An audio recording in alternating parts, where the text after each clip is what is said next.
Welcome to the Madison Miller Podcast. Today is Monday, July 26, 2021.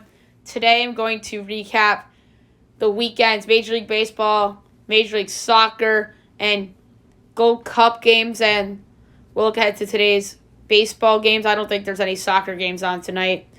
We'll do some Olympics recaps of notable results.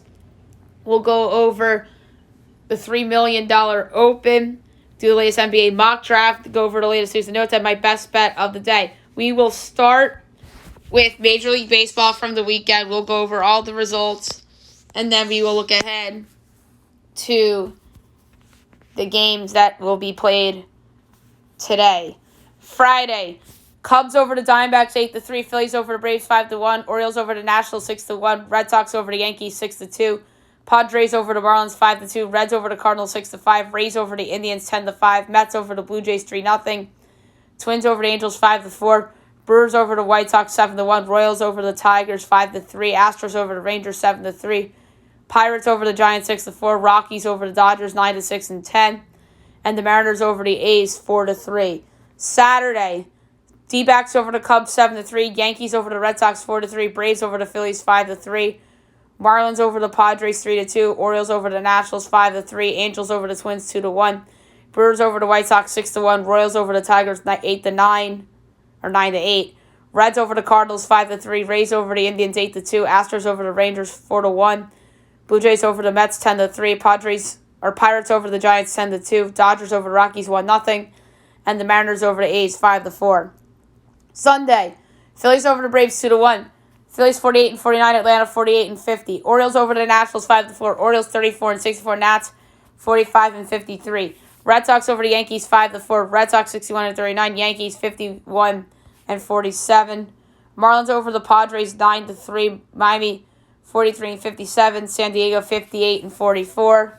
Cardinals over the Reds 10-6. Cardinals 50-50. Or Cincinnati 51-48. Indians over the Rays 3-2. Indians 49-48. Tampa 60-40. Mets over the Blue Jays 5-4. The Mets are 52-44. Toronto 49-46. Angels over the Twins 6-2. The Angels 48-49. Minnesota 42-58. Royals over the Tigers 6-1. The Royals 42-55. Detroit 47-54. Astros over the Rangers 3-1. The Astros 61-39. Texas 35-65. Cubs over the Diamondbacks 5-1. The Cubs are 49-51. D-backs 31-70. Giants over the Pirates 6-1. The Giants are 62-37. And Pittsburgh 38-61. Dodgers over the Rockies 3-2. The Dodgers 61-40. Colorado 41-56 or 43-56. My bad. Mariners over the A's 4-3. Mariners 54-46. Oakland 56-45. And the White Sox over the Brewers 3-1. White Sox 59-40, Milwaukee 58-42. All right. Today's slate is not very big. At 5 o'clock, doubleheader game 1, Braves-Mets makeup date for May the 30th. Kyle Muller and Marcus Stroman.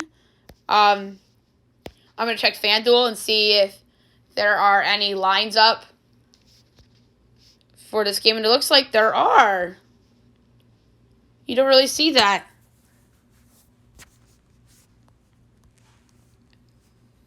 much. The Mets are minus 154. The Braves are plus 130. Over under 6.5.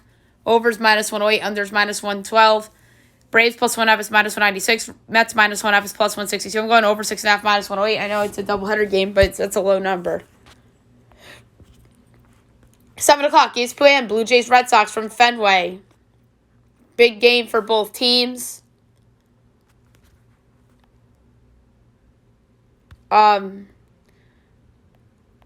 It's going to be Nick Pivetta and Thomas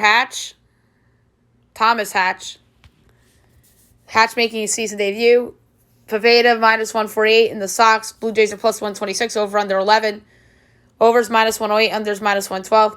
Blue Jays plus 1.5 is minus 150. Red Sox minus 1.5 is plus 125. I'm going to lay the 1.5 with the Red Sox. I know this is probably going to be a loser. The Blue Jays are going outright because it's letdown potential because of beating the Yankees again. But I'm going with the Sox here. Nick Pivetta's been solid. And Hatch, we don't know. He's an unknown. Nationals, Phillies. Joe Ross, Spencer Howard. Phillies minus 120, Nats plus 102, over under 9.5. Overs minus 105, unders minus 115. Nats plus 1.5 is minus 192. Phillies minus 1.5 is plus 158. I'm going over 9.5 minus 105. Reds, Cubs, 8 o'clock from Wrigley. Wade Miley and Kyle Hendricks. Cubs minus 126, Reds plus 108, over under 8.5. Overs minus 105, unders minus 115. Reds plus 1.5 is minus 200. Cubs minus 1.5 is plus 164. I like the Reds as a dog, plus 108. I know Kyle Hendricks and Wrigley is synonymous. You can't go against it, really. But Wade Miley's been really good this year. And the Cubs, to me, are a team that's distracted because of trade rumors. So give me the Reds plus 108. Braves-Mets, Game 2, 8 o'clock. Bryce Wilson, we know, is going for the Mets. It's not Jacob deGrom. So might as well pick Atlanta in that game if they're a dog. White Sox, Royals. Dallas Keuchel and Mike Minor. White Sox minus 126. Royals plus 108. Over under 9.5. Overs minus 114. Unders minus 106. White Sox minus 1.5 is plus 126. Royals plus 1.5 is minus 152.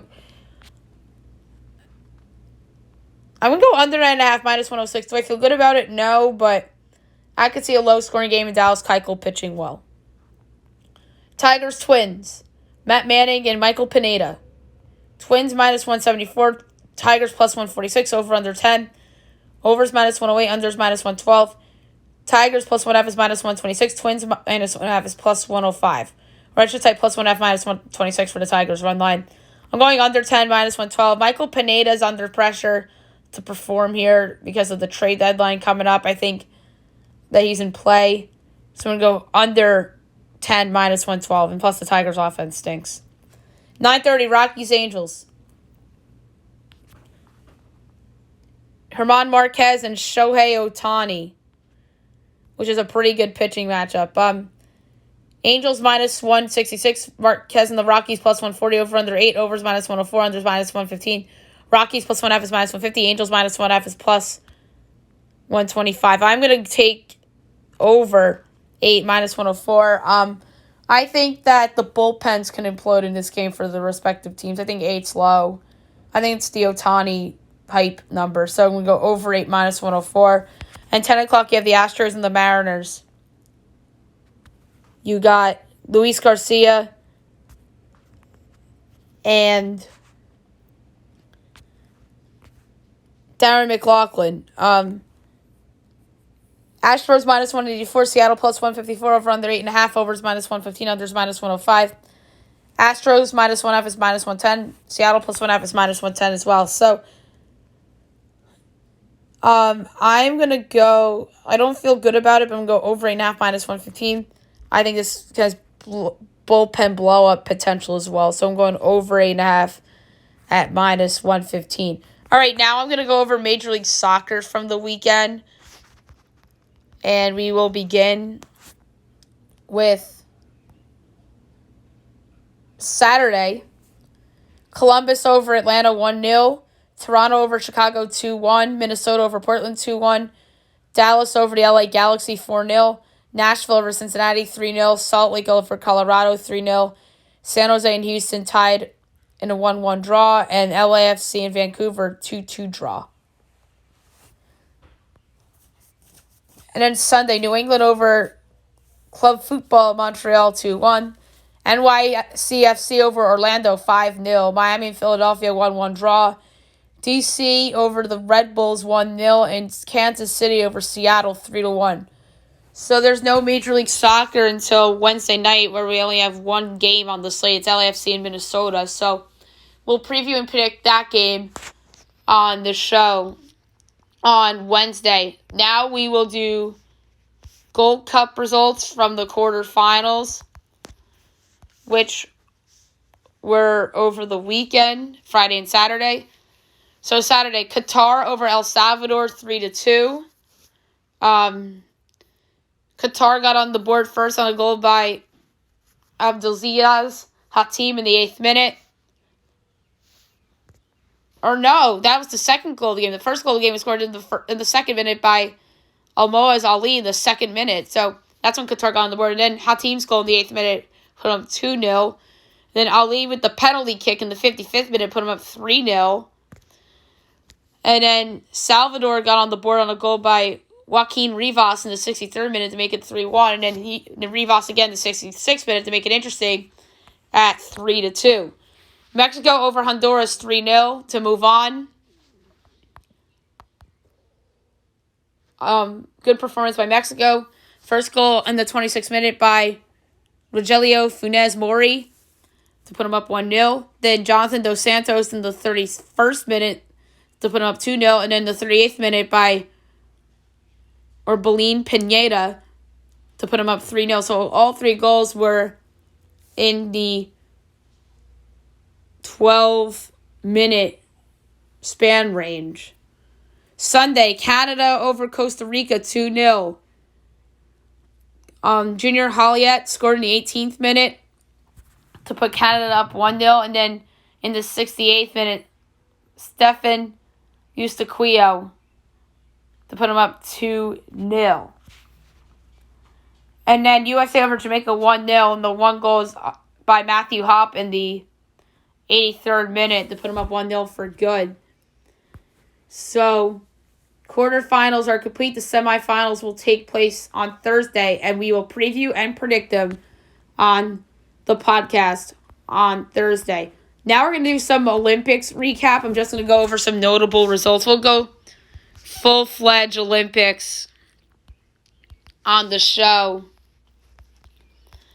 on Tuesday and Wednesday. So,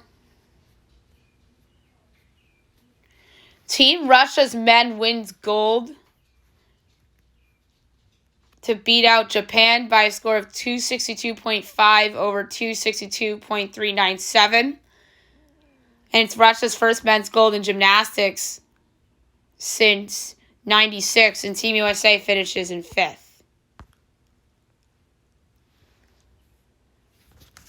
So Lee Kiefer becomes the first USA athlete to ever win Olympic gold in individual foil. So congratulations to Lee Kiefer.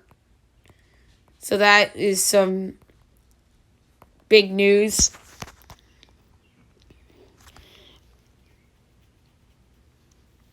And the first USA women's taekwondo gold, Anastasia Zolotic becomes the first Team USA woman to ever win Olympic taekwondo title, and her reaction was great, guys. It was just a really great reaction from her. So, other interesting results from the Olympics. I have day 2 pulled up right here. Archery women's team gold was South Korea, silver was Russian, bronze was Germany. Cycling, the women's road race gold was Anna Kiesenhofer from Austria, silver Annemiek van Vleuten from Netherlands, and the bronze Elise Longo Borghini from Italy. Diving, women's synchronized 3M springboard gold China, silver Canada, bronze Germany. Fencing, men's individual ep, gold Romain Canon from France, silver Gergely Solowski from Hungary, and the bronze Igor Rieslin from Ukraine. We talked about Kiefer winning the individual foil gold. Silver was Ina Derglazova from the Russian Olympic Committee, and then Russian Olympic Committee's Larisa Korobenlakova gets the bronze. Judo, men's 66 kg, the gold, Hifumi Abe from Japan, silver, Vaza Gavrielishvili from Georgia, the country, not United States. And then bronze was a tie between Daniel Karginen from Brazil and Boal On from South Korea. The women's 52 kg, the gold, Uta Abe from Japan, silver, Amadine Bouchard from France, and the bronze was a tie. Chelsea Giles from Great Britain and Odette Guffarida of Italy. So shooting, men's 10M air rifle. Gold, Will Shaner from the U.S. Silver, Lihao Sheng, China. Bronze, Harano Yang, China. Women's 10M pistol. Gold, Vidalina Batsarchikina, Russian Olympic Committee. Silver, Anatana Kostanova from Bulgaria. And the bronze, Roxine Zhang from China. Skateboarding, men's street. Gold, Yuto Hiragome from Japan. Silver, Kelvin Hoefler, Brazil. Bronze, Jagger Eaton of U.S. Swimming, men's 400-meter freestyle. Gold, Ahmed Hafnoui from Tunisia. Silver, Jack McLaughlin, Australia. Bronze, Kieran Smith, U.S. Men's 400-meter individual medley. Gold, Chase Calise from U.S. Silver, Jay Litherland, U.S. Bronze, Brendan Smith, Australia. Women's 400-meter individual medley. Gold, Yui Awashi, Japan. Silver, Emma Wayan, U.S. Bronze, Haley Ficklinger, U.S. Women's 4x100 freestyle relay. Gold, Australia. Silver, Canada. Bronze, U.S. And we talked about taekwondo, gold, going to Zoltik from our country. And in the silver was Tatiana Menina from Russian Olympic Committee. Bronze was a Thai Chia Linglo of Chinese Taipei. And bronze, Hatis Ilgun of Turkey. And in the men's 68 kg, Alujabek Rashitov of Uzbekistan. Silver, Bradley Shinden of Great Britain. And the bronze was a Thai Shuai Zayo of China and Hakan Rekber of Turkey. And in weightlifting, men's 61 kg, gold was Fabien Lee of China. Silver, Eiko Oran of Indonesia. And the bronze, Igor Son of Kazakhstan. And then the men's 67 kg, gold was Lu Jun Chen of China. Silver, Luis Masquero Lozano of Colombia. And the bronze, Mirko Zani of Italy. And then American women also won their first gold in fencing, as well as taekwondo, as we talked about. So we'll get more into the Olympics on the show tomorrow. We'll recap days 3 and 4 together because we have more time on the show then. All right, now we will do golf, as we will recap the $3 million Open. And your winner of this event by a score of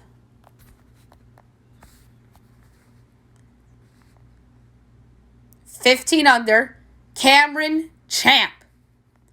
Tied for second with 13 under, Luis Olson, Charles Schwartzel, and Jonathan Vegas with a score of 13 under. Fifth place with a score of 12 under, Keith Mitchell. Tied for sixth with a score of 11 under, Adam Hadwin, Mito Pereira, Brock Stord, Kyung Hoon Lee, and Ryan Armour.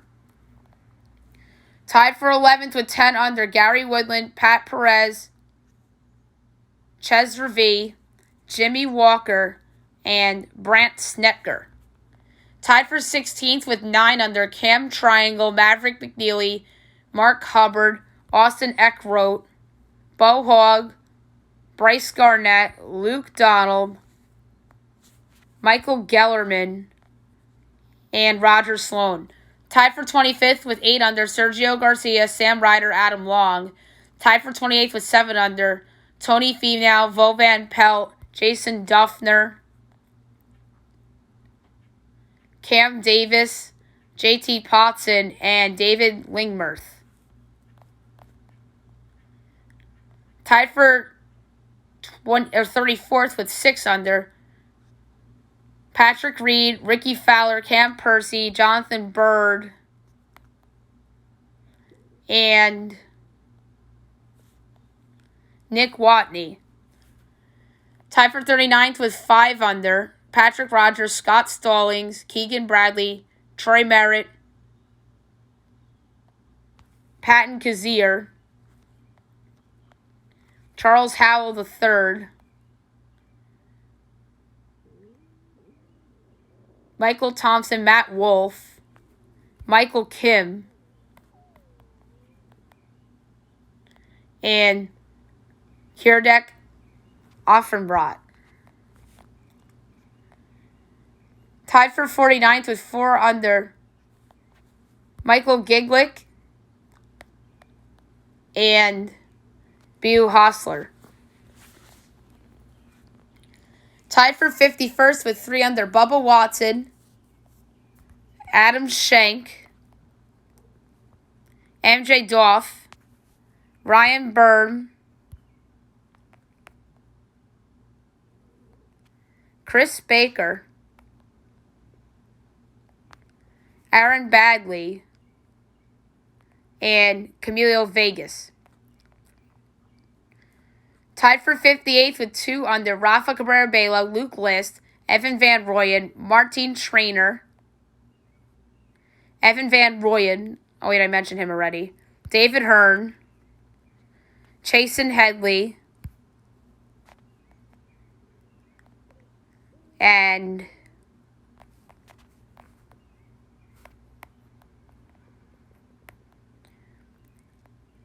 Chase Seifert. Tied for 65th with 1 under, Joseph Brumlett and Josh Teeter. Tied for 67th at even, Tom Lewis, Dylan McCarthy, Joel Dahman. And then notables, cut, J.J. Spawn, Ben Martin, Brendan Todd, Kyle Stanley, DJ Tran,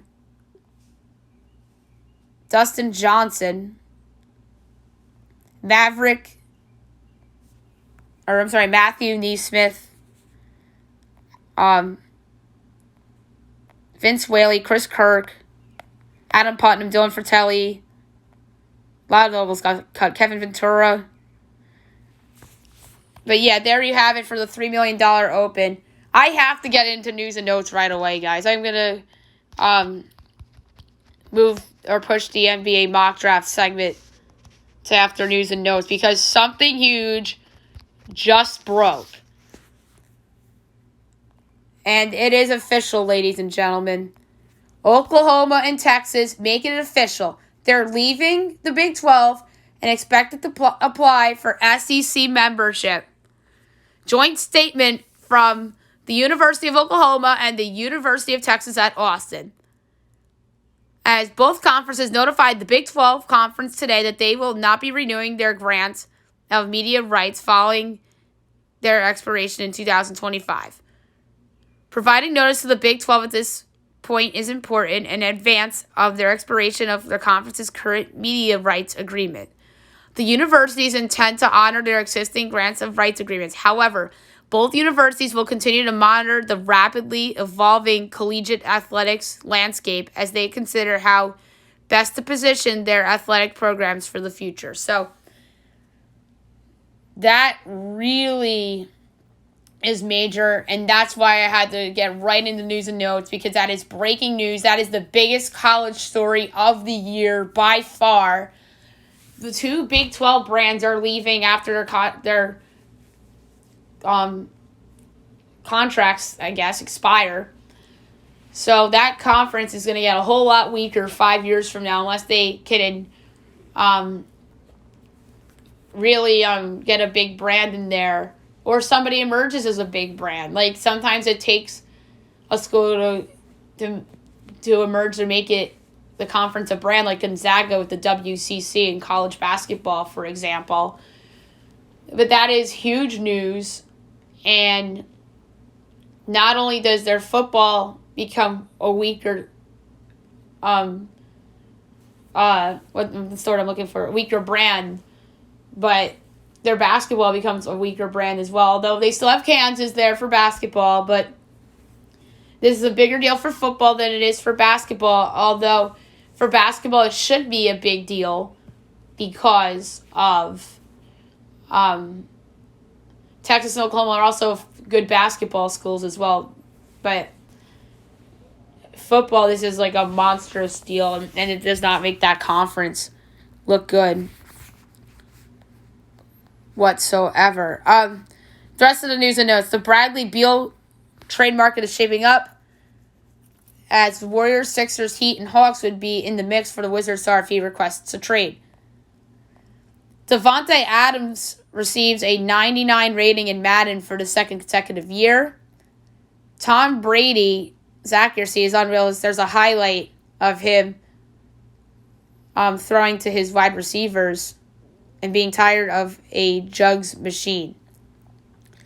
The NFL announces COVID fines as the league will announce whenever players violate COVID-19 protocols for unvaccinated players. So the league will fine unvaccinated players up to $14.6K when they violate COVID-19 protocols. John Rahm pulled out of the Olympics due to testing positive for COVID. Didn't he just have COVID, John Rahm? But that sucks. Like, John Rahm's a great golfer, and it's just unfortunate for him to pull out. The Texans are now open to trading Deshaun Watson, as the asking price would be at least 3 first-round picks and more. That's a lot. And he reported to training camp. And the team also acquired Anthony Miller to the Texans. We'll see if, or from the Bears. They acquired Anthony Miller from the Bears. We'll see how this all works out. Maybe if he finds a change of scenery. The Vikings are to sign D.D. Westbrook to a 1-year deal. I like that signing for them. I think that he could have a good season as like the third receiver on the Vikings. Malik Hooker is visiting the Cowboys, and the safety and the team are expected to make a deal if the physical goes well. That would be a good upgrade for Dallas. The majority of players want Trevor Bauer out of LA. That is really concerning, and that is a little tumultuous.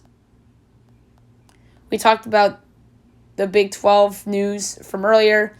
The Mets are to inquire on Max Scherzer, but Nats GM Mike Rizzo does not want to trade within division, apparently.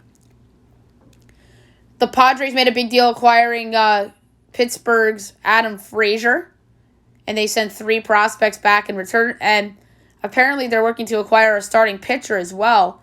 With some of the injuries they have, they're really going for it. You got to applaud the Padres. They really are under a lot of pressure.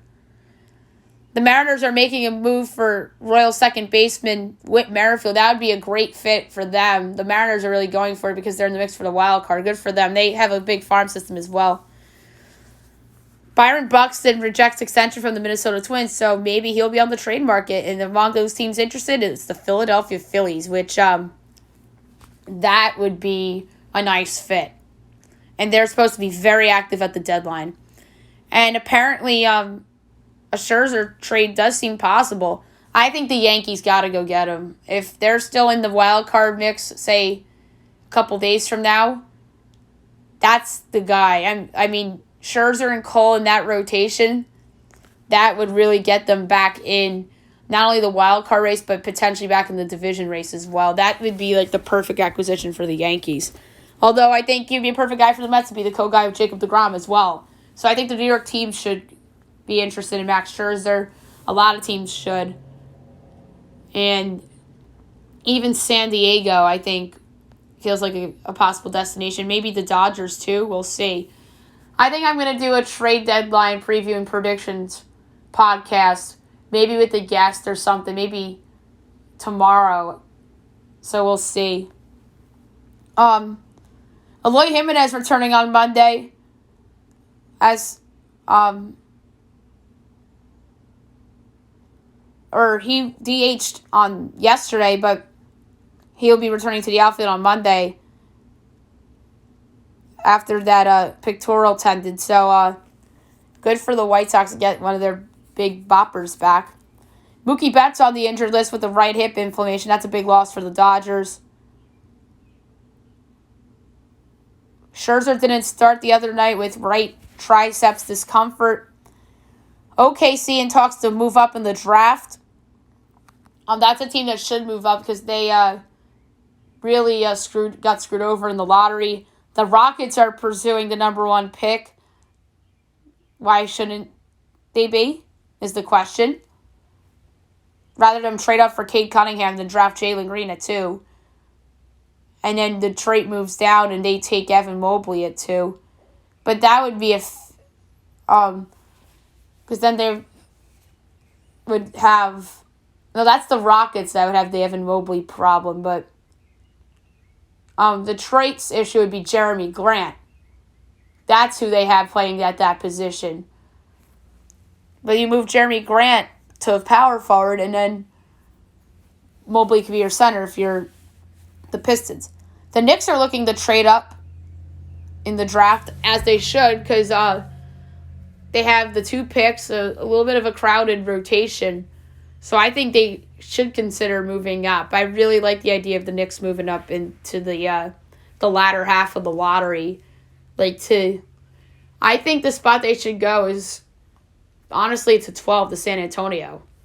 And then San Antonio gets those 2 picks because the Spurs, to me, should be rebuilding because they're going to lose DeRozan. So I think that the Spurs are the team that the Knicks should be pursuing a trade with come Thursday. Well, there's some other ones too, but that's the team that came to mind first. There is no indication that Kawhi will leave the Clippers, and they're proceeding with their star player in mind, so that's good.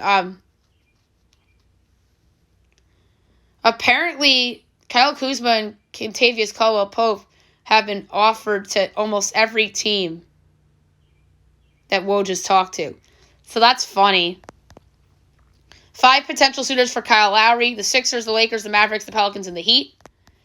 Chandler Jones requests a trade from the Arizona Cardinals, so that is a big deal. But the Cardinals do expect him to report to camp. So the Lakers and the Kings have discussed a Buddy Hield trade, which would include Kyle Kuzma and probably Kentavious Caldwell-Pope. We talked about Michael Pineda drawing trade interest in the baseball segment. So other NBA trade rumors: 5 teams eyeing Ben Simmons. The Pacers have talked to the Rockets about an Evan or Eric Gordon trade. I don't know if the 13th pick would be in that. That would just, I think, be a lot for a guy that I think is past his prime. And Bradley Beal is considering a trade request, apparently. And the situation is now fluid. A Golden State trade unlikely pre-draft, as Mark Stein thinks or is hearing that the Warriors feel that it may be a steep too soon for the Warriors to deal for a star like Dame or Bradley Beal at the draft. And Golden State is out of the Ben Simmons sweepstakes, but Philadelphia does want an all-star caliber player back in return. That's why I think that something involving around Lillard or McCollum makes a lot of sense for Portland and Philadelphia. The big story from the Olympics that we didn't get to in the Olympics segment of the podcast is that Team USA lost to France by a score of 83-76 in the group stage opener. And Damian Lillard says we can still accomplish what we came here to accomplish.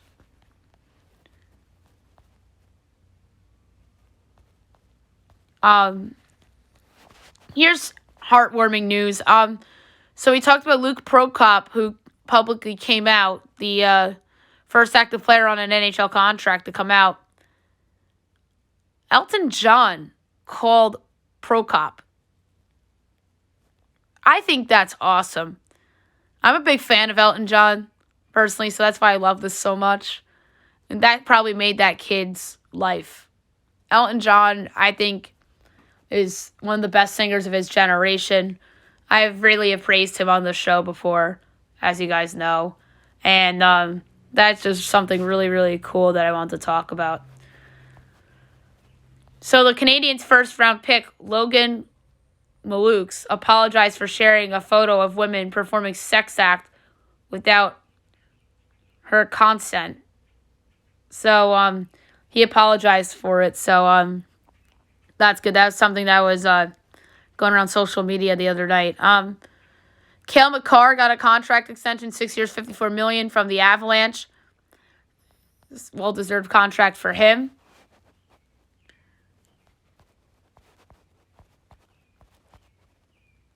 And then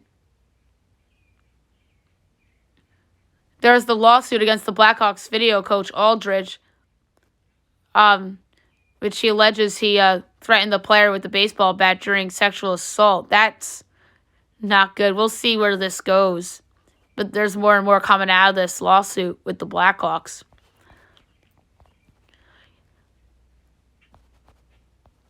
So the Capitals GM is hopeful for an Obi deal pre-free agency, as he's optimistic that Ovechkin and the team could reach a deal before free agency. More trades happened on Friday. So there was a 1-for-1. The Flyers traded Jacob Voracek to Columbus for Cam Atkinson. I think that's interesting. I think those two players are very similar. The Panthers acquired Sam Reinhart from Buffalo. I believe a first-round picks in that deal in 2022 going to Buffalo. I believe it was more of like a sign-and-trade type of situation. So we'll see how that plays out. And then Seth Jones got traded to the Chicago Blackhawks and got an extension in the deal too, 8 years, $76 million. And Chicago also got Columbus's last first rounder, the 31st pick, and a 6th rounder. And then Columbus got 2 first rounders, which was Chicago's lottery pick this year and the 2022 first, and then a second from this year as well. I don't know why Chicago threw in that other first. Or, I'm sorry, Columbus. I don't think they should have thrown in that other first. Maybe a second or a third or a fourth, but it was a pick swap, Jones, another first, a second, and a 6th. But yeah, I love the acquisition for Chicago. He's going to be their number 1 D-man for years to come. And then for Columbus, I like it as well, although I didn't like that they gave up the 30th pick. The Bruins signed Taylor Hall, 4 years, $24 million ahead of free agency. Oliver Ekman-Larsson and Darius Garland got traded to Vancouver. And the Coyotes got 3 prospects and the 9th pick in the draft. I like this deal for Vancouver. Quinn Hughes gets a nice partner.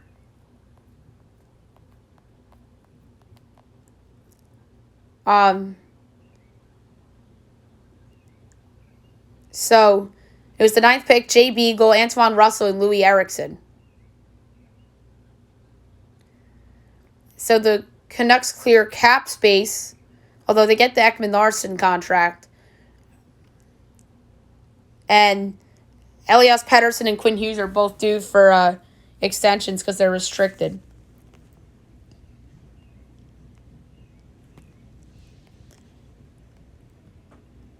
So the Titans placed Bud Dupree on the PUP list while he's recovering from his ACL injury. Justin Watson missed 4 months with a surgical procedure on his knee. He was like, their 4th or 5th receiver?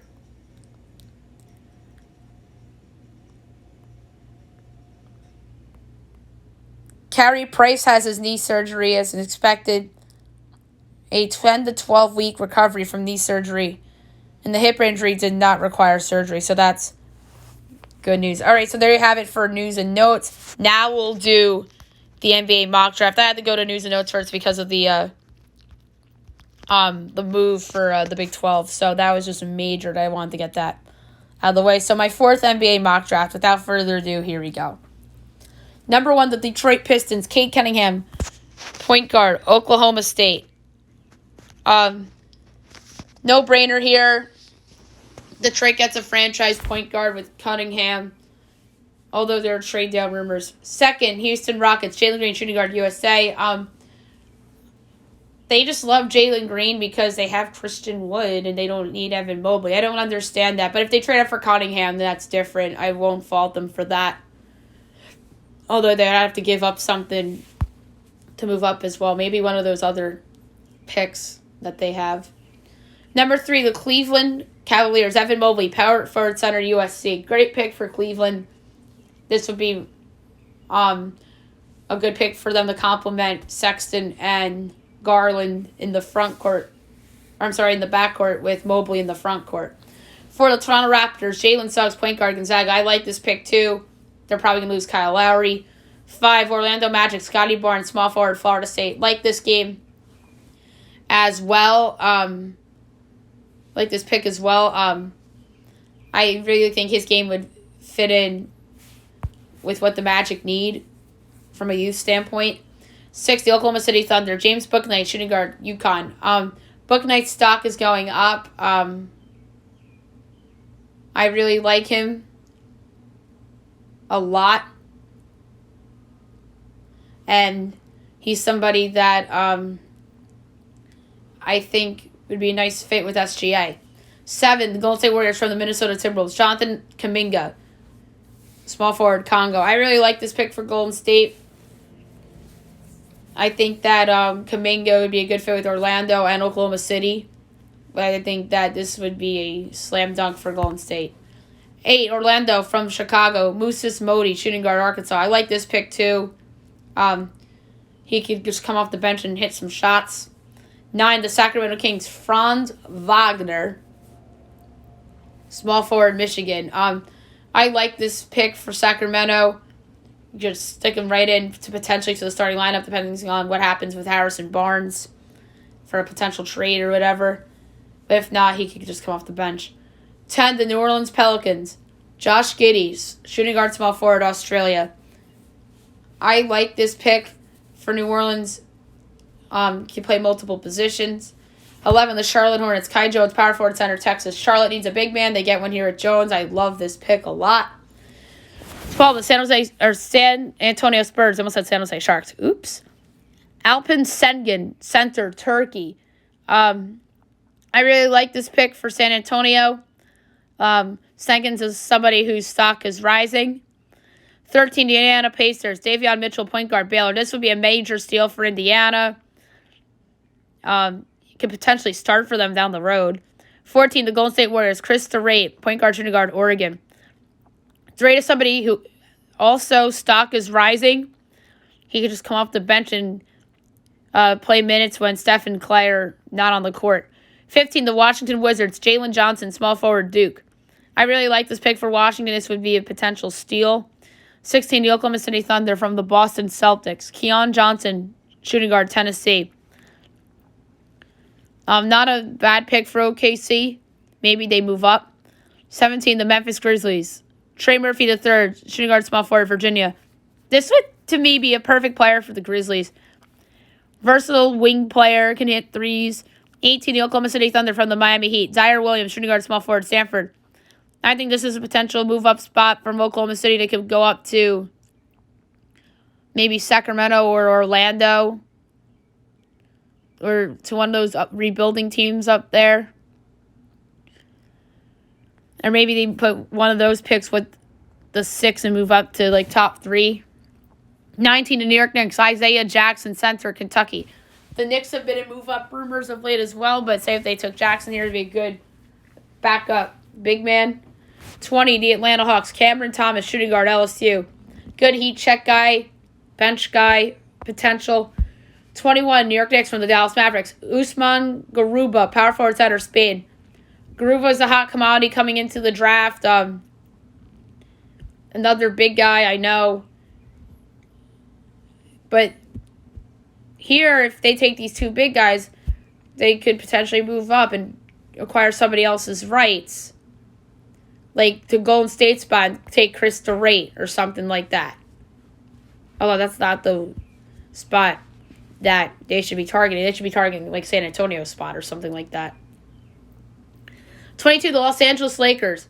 Corey Kispert, small forward Gonzaga. This would be a major steal and a major win for the Los Angeles Lakers.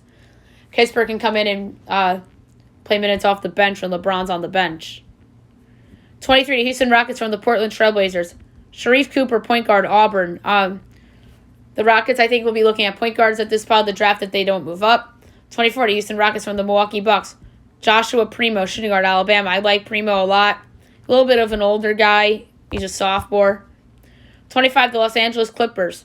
Devon Sharp, center, North Carolina. Good backup big men. 26, the Denver Nuggets. Jaden Springer, point guard, Tennessee. We'd like this pick for Denver as well. They can use some point guard depth with Jamal Murray not being there to start the season. 27, the Brooklyn Nets. Jared Butler, point guard, Baylor. They should use a point guard at this spot too, in case when Kyrie Irving's hurt for insurance. 28, the Philadelphia 76ers. Trey Mann, point guard, Florida. Like this pick a lot as well. 29, the Phoenix Suns. Miles McBride, point guard, West Virginia. That's Chris Paul insurance. And then 30, the Utah Jazz. And by the way, Mann could be Ben Simmons insurance. And then 30, the Utah Jazz. Joshua Christopher, shooting guard, Arizona State. Potential heat check guy off the bench that is just a smart player. All right, so there you have it for my latest NBA mock draft, and I'll have another one tomorrow. All right, best bet of the day brought to you by FanDuel. I hinted at it earlier. I'm taking the over 8 in the Rockies-Angels game with Ohtani and Herman Marquez on the bump. I think 8's a low number. I'm going to lay a half unit on over 8, minus 106. So there you have it for the show today. I'll be back tomorrow recapping Major League Baseball.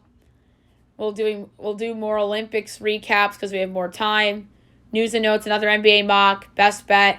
And then throughout the week, starting today, I'll be, now I have the time to do it, doing baseball prospect checkup shows with the draft and whatnot. And then I'll do an MLB trade deadline podcast at some point this week. And NBA off-season predictions I'll have done hopefully before Wednesday, because that's when I have a feeling that all the trade talks and rumors will begin. And then I'll have an NHL draft recap show hopefully soon as well. Hope you guys have a great day, everyone.